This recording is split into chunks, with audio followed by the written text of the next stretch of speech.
Hey my name is Rahul Kuntal और आज मैं बात करने वाला हूँ एक ऐसे फैक्टर के बारे में जो आपकी स्पोर्ट्स परफॉर्मेंस पर बहुत ज़्यादा फ़र्क डालता है और वो है एंजाइटी। तो चलिए जानते हैं कि एंजाइटी क्या है, किस तरह से ये आपके स्पोर्ट्स की परफॉर्मेंस पर फ़र्क डालता है और इससे बचने के क्या क्या उपाय हो सकते हैं। तो जानते हैं इस सब के बारे में। Welcome to the ground and ground lovers welcomes you.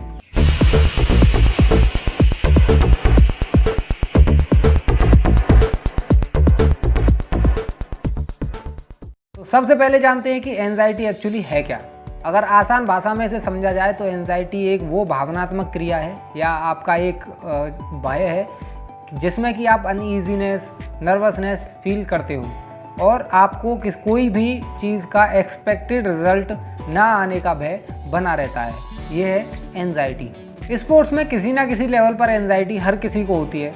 जैसे कि अगर आपका कोई पहला कंपटीशन हुआ या फिर कोई हाई लेवल गेम हो, वहाँ आप एंजाइटी फील करते हो। स्पोर्ट्स में लो लेवल एंजाइटी कहीं हद तक आप पॉजिटिव ले सकते हो। वैसे एंजाइटी जो वर्ड है वो पॉजिटिव है ही नहीं, लेकिन लो लेवल एंजाइटी कहीं ना कहीं हद तक ठीक है। लेकिन जब ये एंजाइटी एक्सट्रीम हो जाती है तो ये आपके लिए घातक साबित हो सकती है। अब जानते हैं एंजाइटी कितने तरह की होती है। तो एंजाइटी दो तरह की होती है, पहली स्टेट एंजाइटी और दूसरी ट्रेट एंजाइटी। सबसे पहले जानते हैं कि स्टेट एंजाइटी क्या होती है। तो स्टेट जो एंजाइटी होती है उसमें कोई भी इंसान जो होता है वो किसी भी एक इंसिडेंट पर एंजाइटी फील करता है। फॉर एग्जांपल कि अगर आप सड़क पर जा रहे हो और आपके सामने कोई गन लेके खड़ा हो जाए तो वहाँ पर आप एंजाइटी फील करेंगे। आपको वहाँ पर भय रहेगा कि बाई चांस अगर ये गोली चल गई तो क्या होगा। या फिर आप कहीं बैठे हो और आपके सामने अचानक सांप आ जाए तो वहाँ आप एंजाइटी फील करेंगे। मतलब किसी एक इंसिडेंट पर आप एंजाइटी फील करते हैं। दूसरा है ट्रेट एंजाइटी। तो इसमें क्या होता है कि जो इंसान होता है उसे बचपन से ही एंजाइटी होती है किसी इंसिडेंट से। जैसे कि आप अगर ऊंचाई पर जाते हो तो आपको ज़्यादा ऊंचाई से डर लगता है, वहाँ आप एंजाइटी फील करेंगे। अगर आपको कभी कभी पानी से डर लगता है, वहाँ पर एंजाइटी फील करेंगे। तो ये इसमें बचपन से ही एंजाइटी होती है। अब बात करते हैं एंजाइटी डिसऑर्डर्स की। तो कुछ एंजाइटी डिसऑर्डर्स हैं जिसमें कि सबसे पहला है जनरलाइज एंजाइटी डिसऑर्डर। इसमें क्या होता है कि इंसान छोटी छोटी चीज़ों की फिक्र करने लगता है। फॉर एग्जांपल कि कोई बच्चा है और वो घर से बाहर चला जाए तो उसे फिक्र रहती है कि बच्चा क्या होगा, क्या वो ठीक होगा कि नहीं होगा। तो इसमें छोटी छोटी चीज़ों की इंसान फिक्र करने लगता है। दूसरा है पैनिक डिसऑर्डर।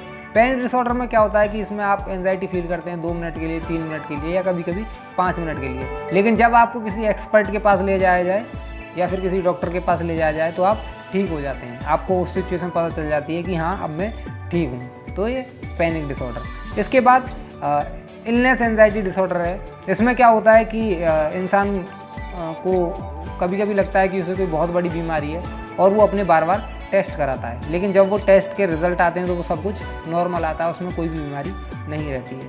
इसके बाद आता है ओसीडी। जो ओसीडी टर्म है ये फिज़िकल एजुकेशन में बहुत कॉमन है। अगर आप फिज़िकल एजुकेशन से रिलेट करते हो तो ये जो टर्म है ओसीडी बहुत कॉमन है। ओसीडी मतलब कि ऑब्सेसिव कंपल्सन डिसऑर्डर। इसमें क्या होता है कि इंसान को बार बार सेम थॉट्स जो हैं वो रिपीट होते हैं। फॉर एग्जांपल कि अगर वो कहीं बैठा है और उसे कहीं गंदगी दिख रही है तो बार बार वो सफाई करता रहेगा। अगर वो बैठा है, पढ़ने बैठा है तो बार बार बस पढ़ता ही रहेगा। तो उसमें जो सेम थॉट्स होते हैं वो रिपीट होते रहते हैं। इसके बाद आते हैं फोबियाज़।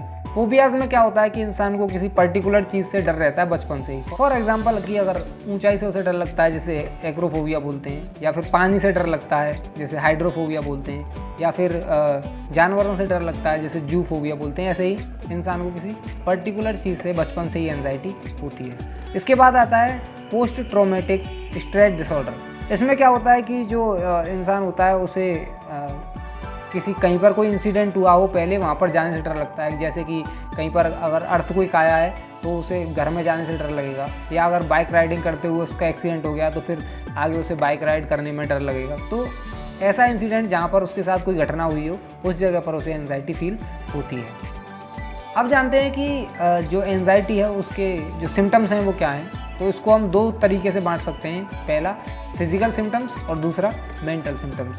तो जो फिजिकल सिम्टम्स हैं उनमें आप देख सकते हैं कि रैपिड ब्रीदिंग, चेस्ट टाइटनेस, और इसके साथ साथ increase in heart rate, excessive sweating, trembling, feeling run down, weak और टायर्ड। इसके अलावा headache, muscle aches, stomach aches, या फिर लूज स्टूल, डायरिया, इन जैसी समस्याएं होती हैं। अब जानते हैं कि इसके मेंटल सिम्टम्स क्या हैं। तो जो मेंटल सिम्टम्स हैं वो हैं dread, impending danger, panic, restlessness, over thinking मतलब कि जैसे कि ऐसा नहीं कि आप कहीं पर बैठे हो और ओवर थिंक कर रहे हो, नहीं। अगर आप कोई एक्टिविटी कर रहे हो, फॉर एग्जांपल आप क्रिकेट खेल रहे हो, क्रिकेट में आपको पता है कि अगर 2 बैटर रन ले रहे हैं और आप फील्डिंग कर रहे हैं तो मैं नॉन बैटिंग एंड पर अगर थ्रो करूँगा तो वो प्लेयर आउट हो जाएगा, लेकिन आप वहाँ ओवर थिंक कर जाते हो और आप कीपिंग एंड पर थ्रो कर देते हो और वो बैट्समैन बच जाता है। तो ये ओवर थिंकिंग जैसी समस्याएं आपको एक्टिविटी करते समय हो जाती हैं। बात करते हैं कि आप एंजाइटी को हैंडल कैसे करोगे, हाउ टू हैंडल एंजाइटी। तो इसमें कुछ पॉइंट्स हैं, जैसे कि पहला सेल्फ टॉक। तो इसमें क्या होता है कि आप खुद से पॉजिटिव सेल्फ टॉक करते हो, तो खुद से बातें करते हो, खुद से कहते हो कि हाँ मैं कर सकता हूँ, मैं अच्छा करूँगा। इससे क्या होता है, नेगेटिविटी दूर रहती है और आपके अंदर एक पॉजिटिव एनर्जी रहती है। फॉर एग्जांपल कि आप देखते हो 3 इडियट्स जो मूवी थी, उसमें आमिर खान जो हैं वो किसी भी बैड सिचुएशन में बोलते थे all is well, all is well.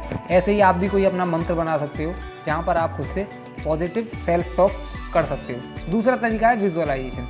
Visualisation जो है वो स्पोर्ट्स में बहुत कारगर साबित हो सकता है। जैसे हम 3 कैटेगरीज में बांट सकते हैं। पहला है विजुअलाइजिंग देमसेल्फ। इसमें क्या होता है कि आप एक्टिविटी करते समय खुद के बॉडी पार्ट्स को देखते हो और खुद से कहते हो कि हाँ मेरे बॉडी पार्ट्स काफ़ी अच्छे से काम कर रहे हैं, मैं काफ़ी ठीक हूँ और मैं अच्छा कर सकता हूँ।